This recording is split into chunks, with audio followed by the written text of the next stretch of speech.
नाज़रीन, आज हम बात करेंगे एक ऐसी परवाज़ की जो उड़ी तो ज़रूर थी मगर फिर ऐसा गायब हुई कि आज तक उसका कोई सुराग नहीं मिला। ये कहानी है मलेशियन एयरलाइन की परवाज़ MS-370 की, जो 8 मार्च 2014 को कोलंबपुर से बीजिंग के लिए रवाना हुई थी, लेकिन मंजिल तक कभी ना पहुंच सकी।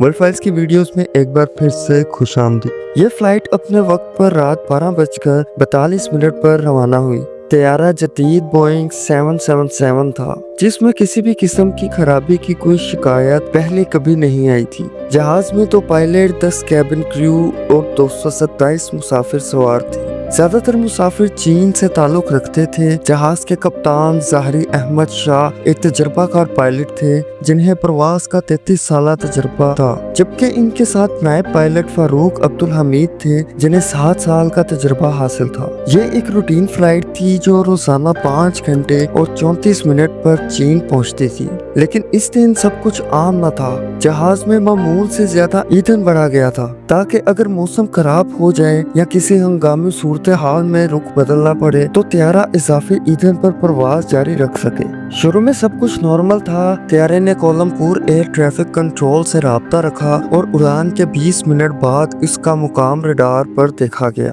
लेकिन 1:19 AM पर जब तैयारा वियतनाम की फिजाई हदूद में दाखिल होने वाला था, तो कोलंबपुर कंट्रोल ने आखिरी बार पायलट को पैगाम भेजा और जवाब में कप्तान ज़ाहरी ने कहा, गुड नाइट मलेशियन 370। ये अल्फाज बाद में उस परवाज के आखिरी अल्फाज साबित हुए। 1:21 पर सिर्फ 2 मिनट बाद जहाज अचानक तमाम सिविलियन रडार से गायब हो गया। मलेशिया के कंट्रोल को लगा कि जहाज वियतनाम की हदूद में दाखिल हो चुका है, लेकिन वियतनामी कंट्रोल ने जैसे ही देखा कि जहाज इनके रडार में मौजूद नहीं, उन्होंने फौरी राब्ते की कोशिश की। 18 मिनट तक बार बार कॉल की गई, लेकिन कोई जवाब नहीं आया। अब वियतनामी कंट्रोल ने कोलंबपुर को इतला दी कि कुछ रडार हैं। अफसोस की बात यह है कि कोलंबपुर ने फौरी एक्शन लेने की बजाय 4 घंटे बाद अमदादी मरकज को इतला दी।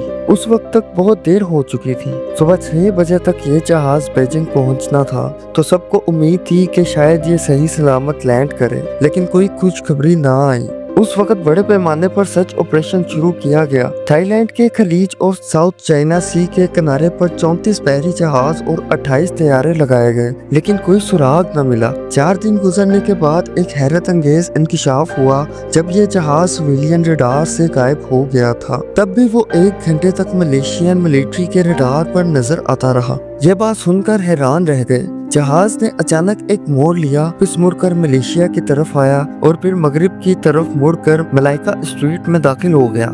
2:22 AM पर यह फौजी रडार से भी गायब हो गया। इसके बाद ना किसी रडार पर आया, ना किसी एयर ट्रैफिक कंट्रोल से राब्ता हुआ। इसी दौरान एक और अहम मालूमात सामने आई। बोइंग के तमाम जदीद तैयारे एक खास सैटेलाइट से खुदकार राब्ता करते रहे। MS-370 भी इन मरसद सैटेलाइट से हर घंटे बाद खुदकार राब्ता कर रहा था। आखिरी बार ये सैटेलाइट से सुबह 8:19 AM पर राब्ते की कोशिश करता नजर आया। यानी जब तलाश शुरू हुई थी तब ये जहाज दर हकीकत फिजा में प्रवास कर रहा था, मगर एक बिल्कुल मुख्तलिफ समत में। यह अंदाजा लगाया गया कि जहाज ने 8 घंटे तक प्रवास की और ईंधन खत्म होने पर 2000 किलोमीटर मगरिब की तरफ बहर हिंद में गिर गया। ये इलाका इतना वसी है कि पूरा भारत इसमें समा सकता है, इसलिए इस जगह एक बड़ी गहरे समुद्र की तलाश मुहिम शुरू की गई। लेकिन कई महीनों और लाखों डॉलर्स खर्च होने के बाद कुछ न मिला।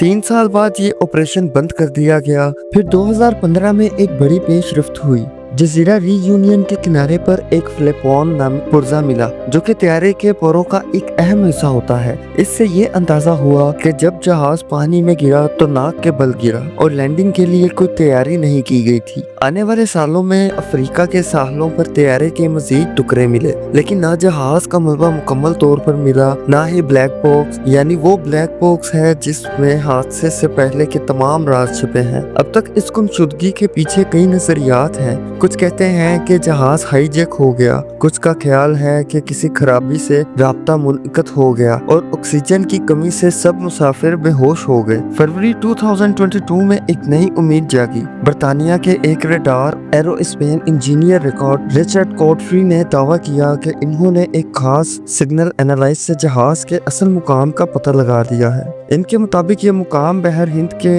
इसी कर्व इलाके में है जहां पहले अंदाजा लगाया गया था और ये मुकामी सतह समुद्र से 4000 मीटर नीचे है, बिल्कुल इतनी ही गहराई जितनी में कभी टाइटैनिक था। अब देखना ये है कि क्या मलेशियन हुकूमत इस दावे पर दोबारा तलाशी मुहिम शुरू करती है या नहीं, ये तो वक्त ही बताएगा। नाजरीन, ये थी कहानी उस पुरस्कार प्रवास की जो आज भी दुनिया की सबसे बड़ी फजाई गुमशुदगी मानी जाती है। अगर आपको ये वीडियो पसंद आई हो तो लाइक, शेयर और चैनल को सब्सक्राइब करना ना भूलें। मिलते हैं अगली वीडियो में, तब तक के लिए अल्लाह हाफिज।